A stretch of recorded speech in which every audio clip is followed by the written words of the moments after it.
Assalamualaikum warahmatullahi wabarakatuh. Halo. Halo. Oke, sekarang kali ini episodenya kita langsung bersama dengan owner lagi. Oke. Dengan Bapak siapa, Pak? Ya, dengan Mister Uang atau Usroni Al-Fatih. Oh, itu singkatannya, Pak ya? Iya. Iya. Oke. Boleh sekarang kita bakal ngobrol banyak tentang Atika Elsifa ini yang katanya udah 17 tahun berdiri ya, Pak ya? Betul. Itu ceritanya kenapa Bapak akhirnya terjun ke dunia Atika? Bismillah. Assalamualaikum warahmatullahi wabarakatuh. Saudara-saudara sekalian, alhamdulillah hari ini ada podcast dengan tim kreatif Elsifa. Diminta untuk story sejarah berdirinya Elsifa. Sebenarnya Elsifa itu berdiri ketika saat itu dalam fase di mana kita pengen ada hadirkan solusi bagi masyarakat. Notabene ingin menunaikan dan melaksanakan akikah, namun terkendala oleh waktu, terkendala oleh letak geografis dan kendala-kendala lainnya. Dulu sebenarnya Elsifa brandnya sebelum bermain di akikah lebih menitik beratkan kepada pengadaan hewan korban lagi. Iya. Fokusnya saat Idul Adha saja. Di mana masyarakat Muslim wilayah Cirebon khususnya kota kabupaten coba kita edukasi bagaimana mereka hendak berkorban dan kita menjadi mitra terpercaya dalam pelaksanaan ibadah kurbannya berupa tersedianya hewan kurban yang memenuhi syarat dengan harga yang jadi tadinya di kurban ya Pak ya? Kurban. Akhirnya merambah ke akikah. Itu udah pakai catering apa baru akikahnya aja gitu? Maksudnya kayak cuma ada jasa potongnya aja atau udah sama catering dulu?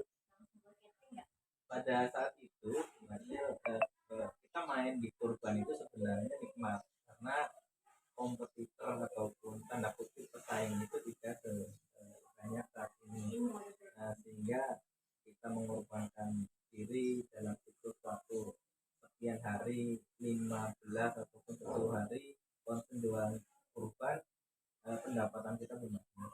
Tetapi yang namanya orang hidup tentu kulturnya tidak hanya kebutuhannya hanya setahun sekali. Ada siklus yang mana kita butuh kebutuhan untuk memenuhi kebutuhan kita setiap hari, setiap minggu atau setiap bulan. Maka setelah selesai kurban momen itu, kita coba berpikir bagaimana menghadirkan bisnis berbasis farm ini, berbasis peternakan ini merambah ke sektor-sektor yang erat kaitannya dengan kebutuhan masyarakat di luar itu. Salah satunya adalah yang kita titip adalah layanan.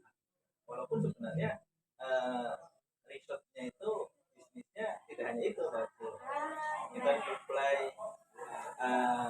pemain-pemain restoran berbasis kuliner yang pakai domba, kita juga di riset. Kita juga pengen jual beli daging segar ke pasar-pasar tradisional dan sebagainya, tetapi ternyata di ranah itu resistensinya agak tinggi. Nah, sehingga khawatiran kita sebagai pemain pemula pada saat itu belum mengambil momennya, apalagi pada saat itu juga kami secara pribadi masih sedang pendidikan. Maka pilihannya, jatuh cintanya, chemistry-nya ada di akikah. Karena di akikah ini juga hal yang menarik. Sebenarnya awalnya fobianya akikah yang praktis itu adanya di kota-kota besar, masih Cirebon bukan masuk dana kajian karena merupakan kota kecil dan kawasan transitan. Tetapi dengan berjalannya waktu, dengan beriringnya waktu, kondisinya dengan hadirnya sosmed yang begitu masif, edukasi dari para dai, para ulama, para kiai juga begitu masif lewat platform-platform sosial medianya, akhirnya Elsifa terus memantaskan diri, terus memperbaiki diri, sehingga sampai dengan usia ke-17 ini Elsifa masih bertahan konsen bergerak di jasa layanan akikah, catering, dan kurban bagi masyarakat wilayah Cirebon. Keren Historinya sekali. begitu. Keren sekali. Keren 17 cuma sekali. tahun. Itu kalau misalkan 17 tahun bertahan itu Pak, apa yang paling Bapak rasakan dari itu 17 tahun? Titik dimana Bapak ngerasa oke ini tuh benar-benar harus bertahan ini selama 17 tahun ya Pak. Karena kan memang banyak perjuangannya Pak ya. Kalau dari awal sampai 17 itu kan gak gampang ya Pak, apalagi dari dunia bisnis tuh Pak. Apa yang Bapak pelajari dari 17 tahun atau peristiwa apa yang paling Bapak ingat di 17 tahun? Sebenarnya hampir setiap masing-masing unit usaha itu punya dinamikanya. Iya. Termasuk diantaranya adalah risiko. Risiko juga ada dinamikanya di mana kami secara pribadi ataupun manajemen pernah merasakan struktur, merasakan down, merasakan survive, hal-hal yang natural lah yang perlu dilewati oleh para pelaku. Itu juga dirasakan. Tetapi memang ada alasan esensial, alasan penting kenapa kita tetap bisa dan mau bertahan serta survive sampai detik. Nilai lebih dari bisnis ini diantaranya adalah kita melayani atau menjadikan kebaikan bagi orang-orang yang mau melaksanakan ibadah sunnah muakkad, ibadah yang mana sunnahnya ditekankan. Bahkan ada salah satu imam al-madzhab yang mengatakan akikah itu bagi orang tertentu wajib, walaupun kesepakatan para ulama lebih condongnya adalah sunnah muakkad, sunnah yang ditentukan. Artinya kalau kita tetap concern, tetap melaksanakan bisnis ini, maka salah satu nilai tambah, nilai kebaikannya adalah kita menjadikan kebaikan menjadi wasilah orang-orang yang sudah menunaikan yang hendak menunaikan ibadah. Di antaranya adalah ibadah. Jadi memang survive-nya ada obatnya ya Pak ya. Gitu kalau kita iya, betul.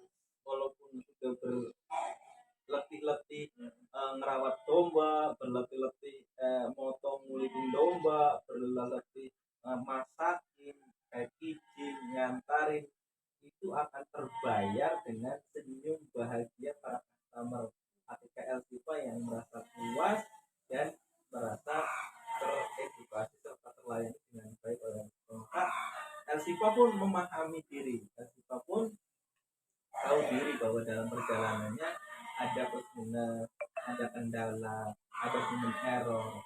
Yaitu dinamikanya bahwa kita bukan kumpulan malaikat, bukan kumpulan Tuhan yang kapan waktu kita pun kadang ada loss dengan aman-aman, tetapi perlu Bapak Ibu ketahui kita di dalam akan terus fokus pembenahan dan memperbaiki, tidak hanya berjalan tiap tahun, tetapi setiap hari kita akan melakukan monitoring dan evaluasi untuk menghadirkan pelayanan terbaik, pelayanan termaksimal, dan pelayanan seamanah mungkin kepada siapapun konsumen yang mempercayakan ibadah KFC.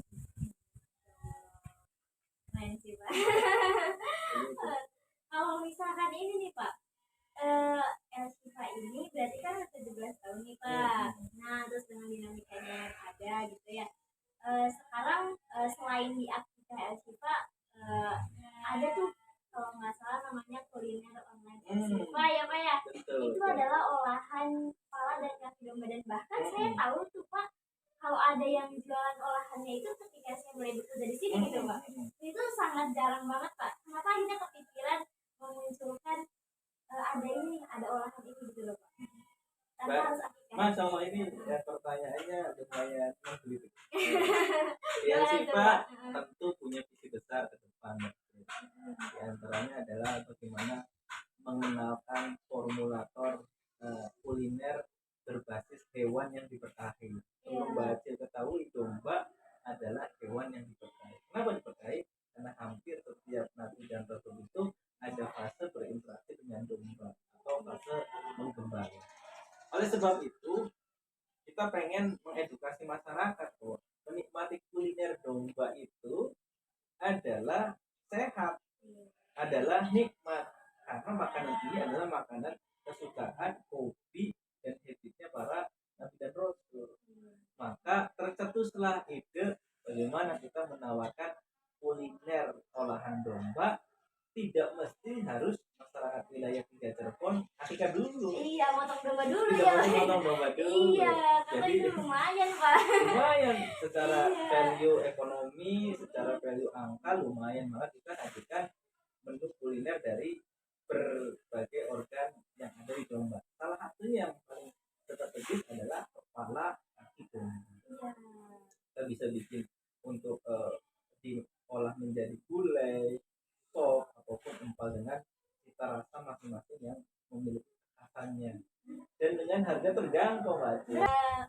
Oke Bapak, mungkin untuk episode saat ini sudah selesai Pak. Jadi itu banyak banget ya pemirsa untuk manfaat yang kita dapetin. Gak cuma tentang sejarah dari yang sifatnya, tapi perjalanan bisnisnya ya Pak ya. Kemudian ilmu-ilmu yang tadi beliau sampaikan juga masya Allah sekali Pak. Keren sekali. Oke, next episode kita akan bahas apa lagi nanti tunggu aja. Terima kasih ya Pak. Terima kasih. Assalamualaikum Salam warahmatullahi wabarakatuh. warahmatullahi wabarakatuh.